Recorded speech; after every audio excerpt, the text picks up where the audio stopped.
ఒక పెద్ద చెరువులో చాలా కప్పలు ఉండేవి. అందులో చిన్న అనే అందమైన పిల్ల కప్ప ఒకటి ఉండేది. దానికి ఎప్పుడూ ఏవేవో వింత వింత కోరికలు కలిగేవి. ఒకసారి పక్షిలా ఆకాశంలో ఎగరాలని అనుకునేది. మరోసారి మైదానంలో గుర్రంలా పరిగెత్తాలని ఆశపడేది. దాని వింత కోరికలు తీర్చలేక వాళ్ళమ్మకు తల ప్రాణం తోకదాకా వచ్చేది. ఒకరోజు ఒక పాము ఆ చెరువు దగ్గరే ఒక పుట్ట కట్టుకుని ఉండసాగింది. ఆ పామును చూడగానే పిల్లకప్పకి ఒక వింత కోరిక కలిగింది. వెంటనే తల్లి దగ్గరకు పరిగెత్తింది. అమ్మా అమ్మా, పాము పడగ మీద ఎక్కి ఈ అడవంతా తిరగాలని ఉంది అని చెప్పింది. దాని కోరిక విన్న వాళ్ళమ్మ కంగారు పడిపోయింది.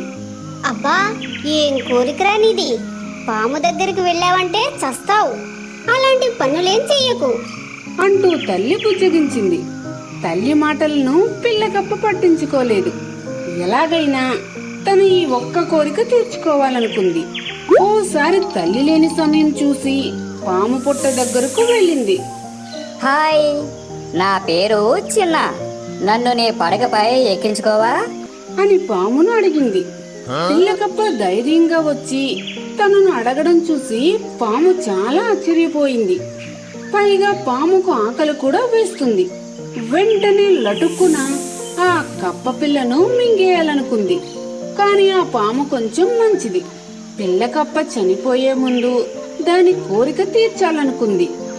సరేరా, నా పడగ మీద ఎక్కి కూర్చో అంది పాము. అంత ఎత్తులో ఉన్నావు, నీ పడగ మీదకు నేను ఎలా ఎక్కగలను?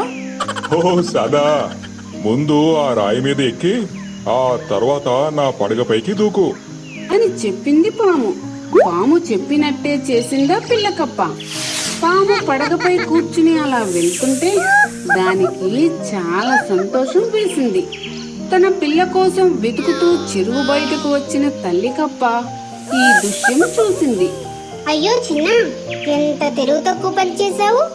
నిన్ను పాము వదలదు, తినేస్తుంది. మనమే వాటి ప్రధానమైన ఆహారం అంటూ కంగారుగా అంది. ఆ మాటలు విన్నాక కప్ప పిల్లకి భయం పట్టుకుంది. నిజంగానే ఈ పాము నన్ను తినేస్తుందేమో. ఇప్పుడు ఏం చేయాలి? ఎలా తప్పించుకోవాలి అనుకుని వణికిపోసాగింది. వెంటనే తల్లి కప్ప కంగారు పడుకు. ఆ పామును చెరువు వద్దకు తీసుకురా. నీటి దగ్గరకు రాగానే ఒక్కసారిగా నీటిలోకి దూకే అంటూ సలహా చెప్పింది. తల్లి కప్ప బెకబెకలు పిల్ల కప్పకు అర్థమయ్యాయి. కానీ పాముకు అర్థం కాలేదు. పిల్ల కప్ప అడిగినట్టుగానే పాము చెరువు ఒడ్డుకు వెళ్ళింది. తల్లి చెప్పినట్టుగానే చిన్న పాము పడగపై నిలబడి చెరువులోకి ఒక పెద్ద గంతు వేసి దూకింది. పాము తేరుకునేలోపు నీటి లోపలికి తల్లితో పాటు పారిపోయింది. ఆ తర్వాత ఇంకెప్పుడు పిల్లకప్ప వింత వింత ఆలోచనలు చేయకుండా బుద్ధిగా తల్లి చెప్పినట్టు వినేది. ఓ అడవిలో పులి, నక్క, ఎలుగుబంటి మంచి స్నేహితులు.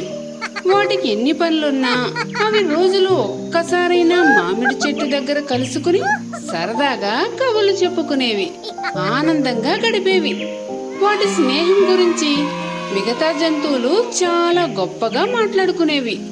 అక్కడే మామిడి చెట్టు మీద ఉన్న కోతి, కాకి కూడా ఆ ముగ్గురు మిత్రుల స్నేహం చూసి ఎంతో ముచ్చటపడేవి.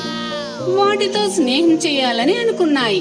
ఓసారి మామిడి పండ్లను ఓ బుట్ట నిండా తీసుకుని వచ్చి పులి, నక్క, ఎలుగుబంటికి బహుమతిగా ఇచ్చాయి.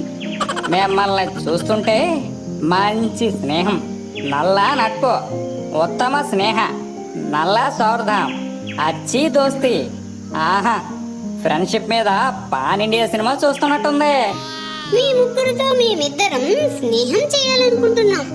ఆ మాటలు వినగానే ఆ మూడు జంతువులు పొంగిపోయాయి. వాటితో తమ స్నేహం గురించి మరింత గొప్పగా చెప్పుకున్నాయి. మా పులిరాజు ఎంతో బలవంతుడు. కొండనైనా అనకొండనైనా ఒంటి చేత్తో మట్టి కరిపించగలడు. ఈ అడవికి కాబోయే రాజు అంది ఎలుగుబంటి పులిని పొగడేస్తూ. నువ్వేమన్నా తక్కువేటోయ్? మా ఎలుగు వైద్యం చేసిందంటే చాలు, ఆఖరి నిమిషం అనుకున్నవాడు కూడా మరో 100 ఏళ్ళు హాయిగా బతికేస్తాడు. అంత గొప్ప చేయదానిది.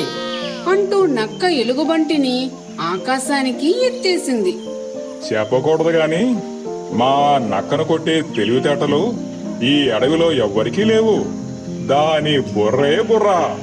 అని పులి అనగానే నక్క ఆనందంతో సిగ్గుపడిపోయింది. ఇలా అవి మూడు ఒకదాని గురించి మరొకటి ఏమాత్రం తీసిపోకుండా ఎలివేషన్ ఇచ్చేసుకుని తమతో స్నేహం చేయడానికి కోతి కాకి అంగీకారం తెలిపాయి. మీలాంటి గొప్ప మిత్రులతో స్నేహం చేసే అవకాశం రావడం నిజంగా మా అదృష్టం ఏ జన్మలోనో మేము చేసుకున్న పుణ్యఫలం అని చెప్పి కోతి కాకి అక్కడి నుండి ఆనందంగా తిరిగి చెట్టు మీదకి వెళ్లిపోయాయి. ఇలా కొన్ని రోజులు గడిచాయి. తరువాత రోజు సాయంత్రం చెట్టు దగ్గర నక్క ఎలుగుబంటి కలుసుకున్నాయి. కాని పులి అక్కడకు రాలేదు. సింహం తర్వాత తనే ఈ అడవికి రాజు అనుకుంటోంది ఆ తెంగర పులి. నిజానికి పిల్లి మియావ్ అని గట్టిగా అరిస్తే కూడా భయపడి పారిపోతుంది. అది రాజేంటి? అంటూ నక్క పకాపకా నవ్వింది. నువ్వు చెప్పింది కరెక్టే మామా. అంటూ ఎలుగుబంటి గట్టిగా నవ్వింది. ఆ మాటలు విని కోతి కాకి ఆశ్చర్యపోయాయి. మరో రోజు సాయంత్రం పులి ఎలుగుబంటి వచ్చాయి. కాని నక్క రాలేదు. ఈ నక్కేదో తానే మహా తెలివైనదన్నని విరవీగుతుంటుంది. కానీ జిత్తులు మారి తెలివితేటలు ఉపయోగించి ఎప్పుడు అందరి చేతిలో చావు దెబ్బలు తింటూ ఉంటుంది. అంటూ పులి గట్టిగా నవ్వింది. అవును పులిరాజా, దాని ఒళ్ళంతా ఎప్పుడూ వాతలే. అంటూ ఎలుగుబంటి కూడా పకపక నవ్వింది. ఆ మాటలు విని కోతి కాకి జుట్టు పీక్కున్నాయి. ఇంకో రోజు సాయంత్రం చెట్టు దగ్గరకు పులి నక్క వచ్చాయి. ఎలుగుబంటి రాలేదు. మీకు ఈ విషయం తెలుసా పులిరాజా? మొన్న నాడి ఎలా కొట్టుకుంటుందో చూద్దామని గాడిద కాలు పట్టుకుందంట మన ఎలుగు. ఇంకేముంది, అది మటాషు. మన ఎలుగు చెయ్యి అలాంటిది మరి. అంది నక్క విరగబడి నవ్వుతూ. దానికేమైనా వైద్యం తెలుసా నా బొందా? అంటూ పులి కూడా గట్టిగా నవ్వింది. ఆ మాటలు విన్న కోతి కాకి పిచ్చి పట్టినంత పనయ్యింది. ఇలా ప్రాణమిత్రులుగా పైకి నటిస్తూ ఎదుటి వారు లేని సమయంలో వారి గురించి తక్కువ చేసి మాట్లాడటం కోతి కాకి అస్సలు నచ్చలేదు. ఓరి నాయనోయ్, వీళ్ళది నోరా తాటిమట్ట. ఎట్టా పడితే అట్టా మాట్లాడేస్తున్నారు. వీళ్ళు వద్దు, వీరితో స్నేహము వద్దు. దుష్టులకు ఎంత దూరంగా ఉంటే అంత మంచిది అనుకుని కోతి కాకి ఆ మామిడి చెట్టును వదిలి దూరంగా మరో నివాసం వెతుక్కుంటూ వెళ్లిపోయాయి. ఒకడిలో నది దగ్గర నక్క ఒకటి కాళ్ళు కడుక్కుంటూ ఉంది. అదే సమయానికి దానికి దిగువన మేకపిల్ల ఒకటి నది దగ్గరకు నీళ్లు తాగడానికి వచ్చింది. ఆ మేకపిల్లను నక్క చూసింది. చూస్తూనే దానికి నోరూరింది. ఆహా, భలే లేత మాంసం. దీనిని ఎలాగైనా సరే ఆరగించేయాలి. కానీ ఒకేసారి మీద పడి నమిలి మింగేయడం కరెక్ట్ కాదు. దానిని ఏదో ఒక లాజిక్తో ఇరికించేయాలి. ఏం చేయాలబ్బా అని ఆలోచనలో పడింది. వెంటనే దానికొక బ్రహ్మాండమైన ఐడియా తట్టింది. మేకపిల్లని చూస్తూ ఆ నక్క, ఏ పిల్ల మేక, నేను నదిలో నీరు తాగుతుంటే నీటిని బురదమయం చేయడానికి నీకు ఎంత ధైర్యం అని అరిచింది. ఆ మేకపిల్ల చాలా తెలివైనది. ఆ నక్కను చూస్తూనే భయపడలేదు సరికదా. దానికి బదులిస్తూ, నక్క మామ, నీవు నదికి ఎగువన ఉన్నావు, నేను దిగువన ఉన్నాను. నీవున్న చోటు నుండే కదా నీళ్లు నా వద్దకు వస్తున్నాయి. అలాంటప్పుడు నీవు తాగే నీటిని నేనెలా బురదమయం చేయగలను అంటూ ధైర్యంగా చెప్పింది. నక్క వెంటనే మరో సాకు వెతికింది. మేకపిల్లపై అరుస్తూ, ఏ పిల్ల మేక, నువ్వు నా గురించి సంవత్సరం క్రితం కూడా ఇలాగే మాట్లాడావు. పెద్దలంటే అస్సలు రెస్పెక్ట్ లేదు నీకు అంది కోపంగా. నక్క మామ, సంవత్సరం క్రితం నేను నీతో మాట్లాడడం ఏంటి?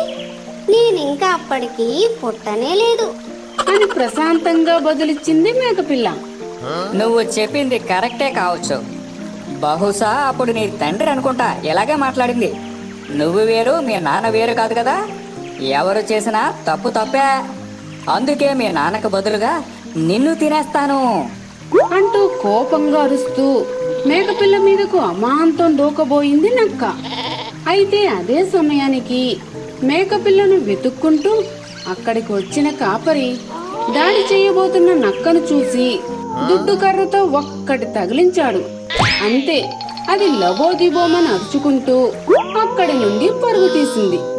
నక్క మామ లాంటి చెడ్డవారిని చాచి ఒకడు పీకాలంటే ఏ లాజిక్ అవసరం లేదు అని నవ్వుకుంటూ ఆ మేకపిల్ల కాపరి వెంట వెళ్లిపోయింది.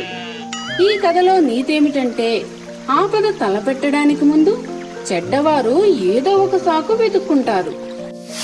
ఫ్రెండ్స్, ఈ వీడియో మీకు నచ్చినట్లయితే లైక్ చేయండి, మీ ఫ్రెండ్స్ కు షేర్ చేయండి, తప్పనిసరిగా కామెంట్ చేయండి. అలాగే మా ఛానల్ సబ్స్క్రైబ్ చేసుకుని మాకు సపోర్ట్ చేయండి.